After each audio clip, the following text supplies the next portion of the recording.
नमस्कार दोस्तों, TET classes with Sneha में आपका स्वागत है। दोस्तों, आज की वीडियो में C TET previous year online परीक्षा के मैथ पेडागोजी के क्वेश्चंस का रिवीजन करेंगे। आइए क्लास शुरू करते हैं। क्वेश्चन है, निम्नलिखित में से कौन सा गणित में न्यून उपलब्धि के प्रति योगदान देने वाला कारक नहीं हो सकता है। पहला है सामाजिक सांस्कृतिक पृष्ठभूमि, दूसरा है शिक्षार्थी के बारे में शिक्षक की धारणाएँ। बताइए दोस्तों, कौन सा ऑप्शन सही होगा इस क्वेश्चन का।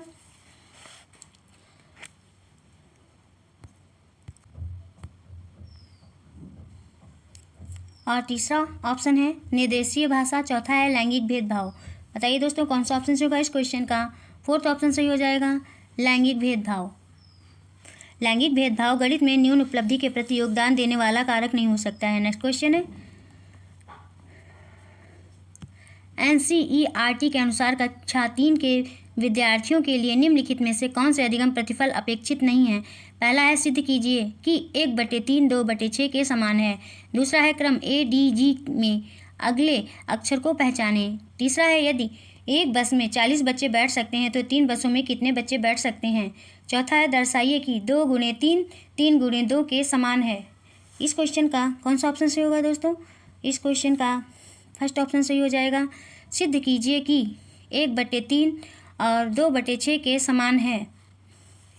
NCERT के अनुसार कक्षा 3 में अधिगम प्रतिफल के लिए सिद्ध कीजिए कि 1/3 और 2/6 के समान है या अपेक्षित नहीं है। नेक्स्ट क्वेश्चन है, विभाजन पर परिचयात्मक कक्षा में उपयोग करने के लिए किसी शिक्षक के लिए निम्नलिखित में से कौन सी रणनीति सर्वाधिक उपयुक्त है। पहला है 10 को 2 से विभाजित करने का क्या अर्थ है। दूसरा है यदि मैं 10 पुस्तकों को 3 लोगों में बांटने की कोशिश करूं तो मेरे पास कितनी पुस्तकें रह जाएंगी। तीसरा है यदि कोई व्यक्ति किसी कार्य को पूरा करने में 10 दिन लगाता है तो एक दिन में कितना कार्य पूरा होगा।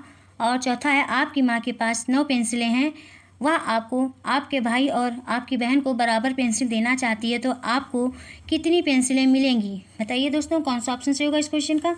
इस क्वेश्चन का फोर्थ ऑप्शन सही हो जाएगा, आपकी माँ के पास 9 पेंसिलें हैं, वह आपको, आपके भाई और आपकी बहन को बराबर पेंसिल देना चाहती है तो आपको कितनी पेंसिल मिलेंगी।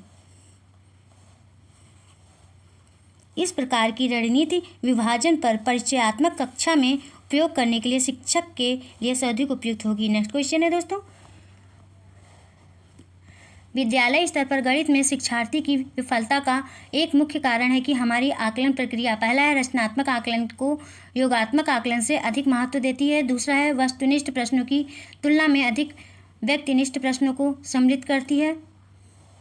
तीसरा है बच्चे के चिंतन के गणितीयकरण एवं क्षमताओं की तुलना में सर्वाधिक ज्ञान एवं तथ्यों पर बल देती है। और चौथा है पुनः स्मरण पर आधारित प्रश्नों की तुलना में समस्या समाधान पर बल देती है। बताइए दोस्तों, कौन सा ऑप्शन सही होगा इस क्वेश्चन का। इस क्वेश्चन का थर्ड ऑप्शन सही हो जाएगा, बच्चे के चिंतन के गणितीयकरण एवं क्षमताओं की तुलना में कार्यविधिक ज्ञान एवं तथ्यों पर बल देती है। विद्यार्थी स्तर पर गणित में शिक्षार्थी की विफलता के मुख्य कारण होते हैं बच्चे के चिंतन के गणितीकरण एवं क्षमतारोधी तुलना में कार्यविधिक ज्ञान और तथ्यों पर बल देना, प्राथमिक स्तर पर छात्रों को गणितीय नींव का कमजोर होना और छात्रों का शारीरिक स्वास्थ्य एवं मानसिक स्वास्थ्य और गणित शिक्षण की शिक्षण विधि, गणित शिक्षक की शिक्षण विधि और अभ्यास के उचित विभाजन की व्यवस्था ना होना। नेक्स्ट क्वेश्चन है, श्री राजू अपने कक्षा 3 के छात्रों में संज्ञानात्मक समझ विकसित करना चाहते हैं। इसके लिए निम्नलिखित में से कौन सा क्रियाकलाप सबसे अधिक सहायक सिद्ध होगा। पहला है कंचों से भरी एक बरनी लेकर छात्रों से अनुमान लगाने को कहें कि उसमें कितने कंचे हैं। दूसरा है छात्रों से एक एक सीढ़ी गिनते हुए चढ़ने को कहें। तीसरा है विद्यालय में कक्षाओं की संख्या के आधार पर छात्रों से पूरे विद्यालय में छात्रों की संख्या का अनुमान लगाने को कहें। चौथा है छात्रों को बिल्डिंग ब्लॉक देकर सैकड़ा इकाई के रूप में एक संख्या बनाने को कहें। कौन सा ऑप्शन से होगा दोस्तों। इस क्वेश्चन का फर्स्ट ऑप्शन से हो जाएगा, कंचों से भरी एक बरनी लेकर छात्रों से अनुमान लगाने को कहें कि उनमें कितने कंचे हैं। नेक्स्ट क्वेश्चन है, निम्नलिखित में से कौन सा अभ्यास अधिक उपयुक्त तरह से दिखाता है कि आपके छात्रों ने अज्ञात राशियों का अनुमान लगाने का कौशल विकसित कर लिया है? पहला ऑप्शन है मनोगत दो संख्याओं को जोड़ें और सन्निकट उत्तर दें। दूसरा है इंच टेप का प्रयोग करते हुए एक मेज की लंबाई को नापें। तीसरा है पृथ्वी और सूर्य के बीच सन्निकट दूरी का अनुमान लगाएं। चौथा है आपकी कॉलोनी के बच्चों की लगभग संख्या बताएं। इस क्वेश्चन का कौन सा ऑप्शन होगा दोस्तों? फोर्थ ऑप्शन सही हो जाएगा। आपकी कॉलोनी के बच्चों की लगभग संख्या बताएं। यह अभ्यास अधिक उपयुक्त तरह से दिखाता है कि छात्रों ने अज्ञात राशियों का अनुमान लगाने का कौशल विकसित कर लिया है। नेक्स्ट क्वेश्चन है, निम्नलिखित में कौन सी एक गणितीय प्रक्रिया नहीं है? पहला है इष्टतमीकरण, दूसरा है रट कर याद करना, तीसरा है दृश्यीकरण, चौथा है तुलना करना। इस क्वेश्चन का सेकंड ऑप्शन सही हो जाएगा दोस्तों, रट कर याद करना। रट कर याद करना गणित प्रक्रिया नहीं है। दृश्यीकरण, तुलना करना और इष्टतमीकरण आदि गणित प्रक्रियाएं हैं। नेक्स्ट क्वेश्चन है दोस्तों, श्री जावेद गुणों की अवधारणा कक्षा में आरंभ कर रहे हैं। उन्होंने 3 शिक्षण गतिविधियों की योजना बनाई है। पहला है श्यामपट्ट पर 2 के गुणज लिखिए और उन्हें वास्तविक जीवन के उदाहरण से जोड़िए। दूसरा है स्पष्ट करें कि किसी संख्या या अंक की संप्लाय गिनती से गुणज बनते हैं। और तीसरा है 2 रुपये के अनेक सिक्के लें और 1 सिक्के, 2 सिक्के, 3 सिक्के आदि के ढेर बनाएं। अवधारणा को अच्छी तरह से स्पष्ट करने के लिए इन गतिविधियों को सर्वाधिक उपयुक्त क्रम में व्यवस्थित करने में उनकी सहायता करें। बताइए दोस्तों कौन सा ऑप्शन से होगा इस क्वेश्चन का?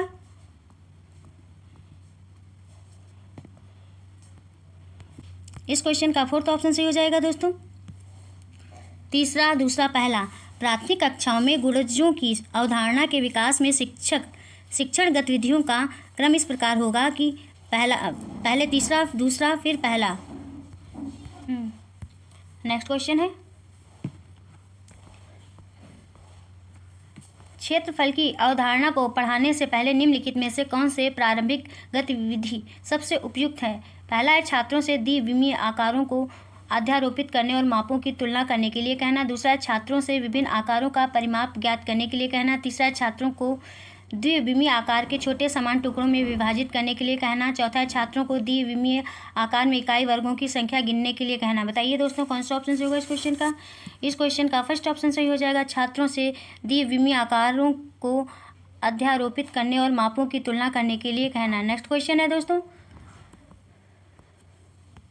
2 पूर्ण संख्याओं का योग एक पूर्णांक पूर्ण संख्या है।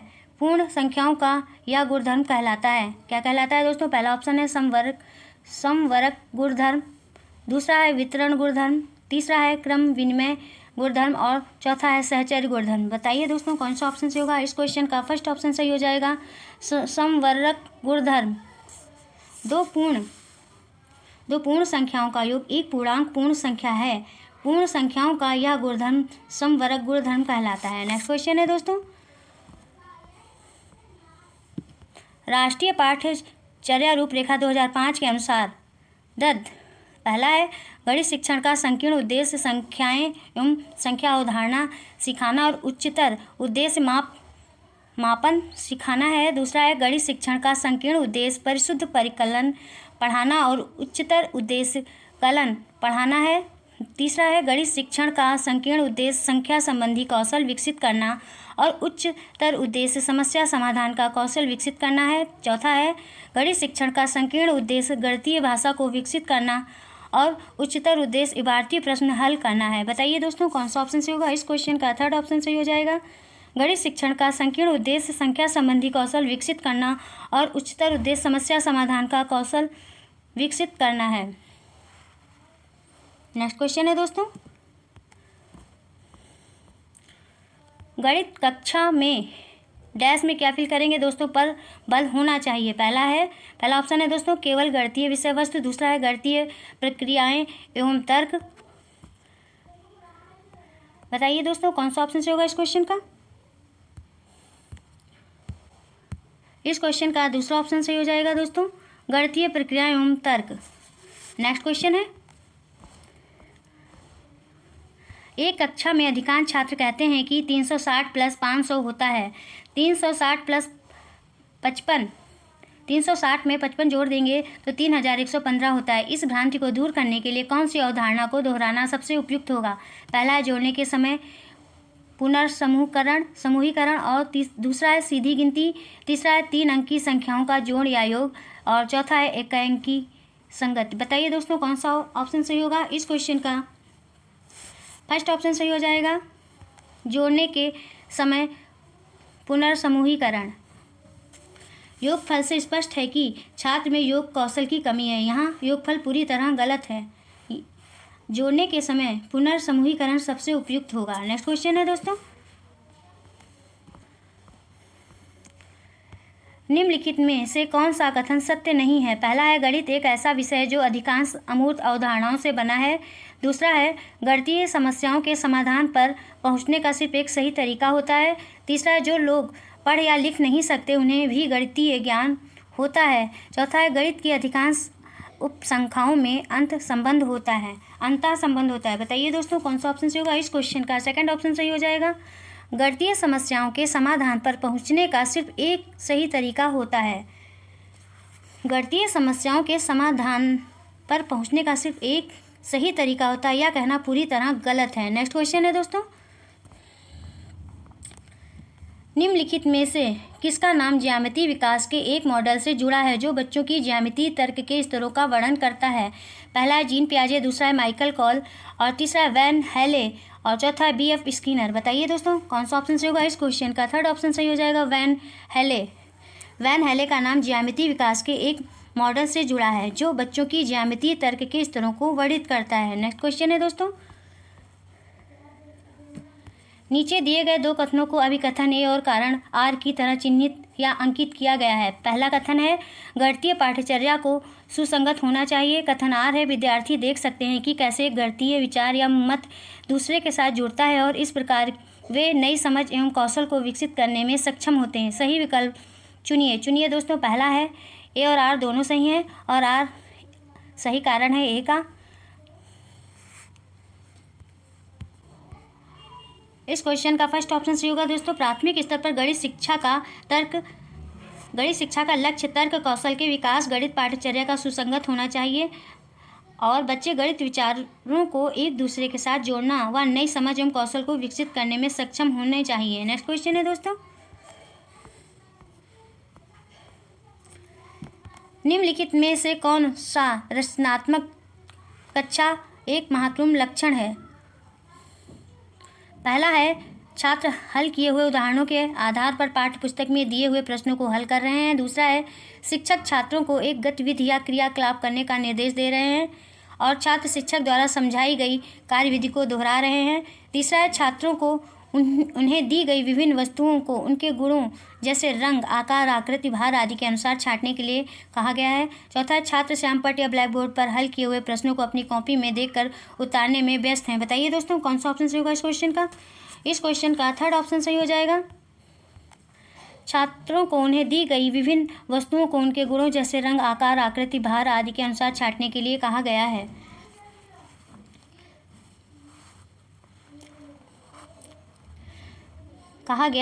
कक्षा कक्ष का महत्वपूर्ण लक्षण यह है कि संरचनात्मक और रचनावादी दृष्टिकोण छात्रों को सक्रिय और अन्वेषक की भूमिका में देखता है, तर्क संगत विचारों को प्रोत्साहित करता है। नेक्स्ट क्वेश्चन है दोस्तों,